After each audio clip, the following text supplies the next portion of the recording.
From Washington, this is VOA News.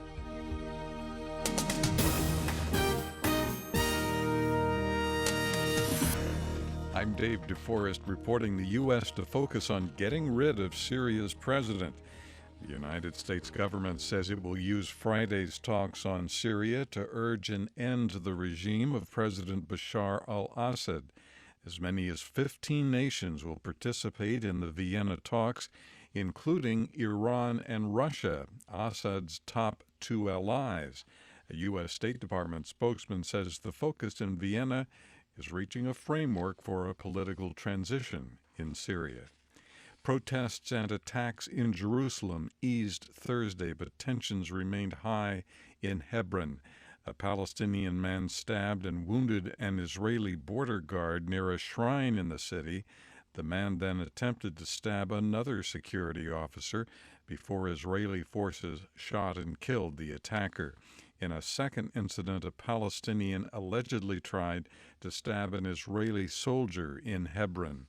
Dutch Prime Minister Mark Rutte welcomed Palestinian President Mahmoud Abbas and Prime Minister of the Palestinian National Authority, Rami Hamdallah, for talks on Thursday, and later spoke with reporters. We condemn the recent attacks on innocent civilians, and I've urged President Abbas to work to de-escalate the situation and to take concrete measures to break the spiral of violence. Mark Rutte.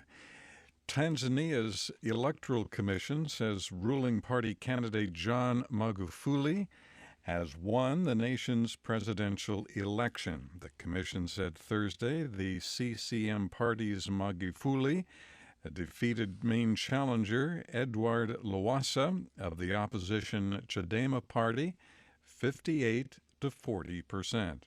Lowassa rejected the official results of Sunday's election even before they were announced, citing alleged fraud.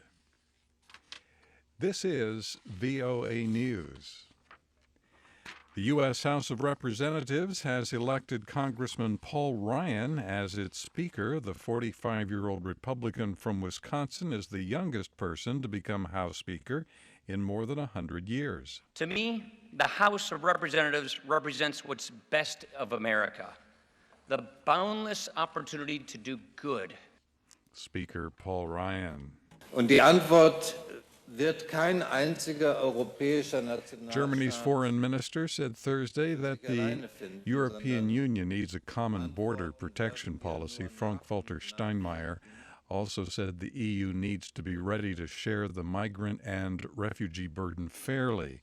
During a visit to Greece, Steinmeier said shifting the blame to others is not helping the situation.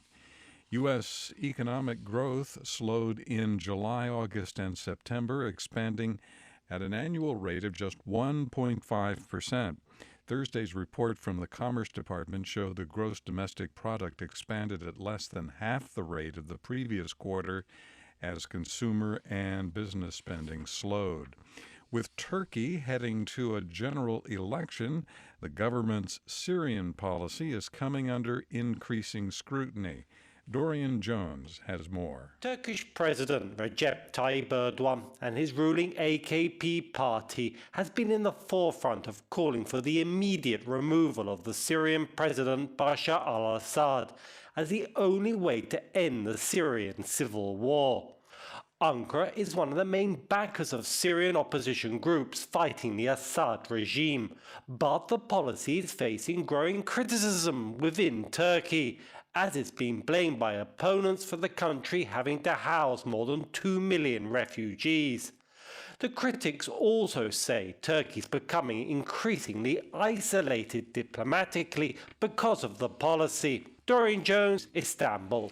The newly re-elected president of Ivory Coast, Alassane Ouattara, says he aims to promote national reconciliation and cut poverty during his second term. President Ouattara spoke Thursday with VOA's French to Africa service in Abidjan, a day after he was declared the winner of the October 25th election. Mr. Ouattara talked about his legacy. For my legacy, I want to give my country a new constitution which will be more modern, more coherent, which will insist on the equality of people. Alassane Ouattara. A UN spokesman says 20 peacekeepers have been released by rebels in South Sudan. The official says 12 contractors are still being held by the rebels.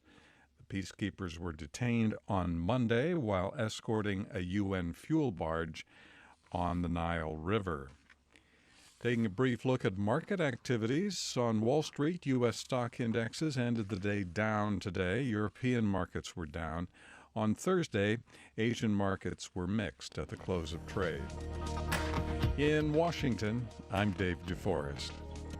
That's the latest world news from VOA.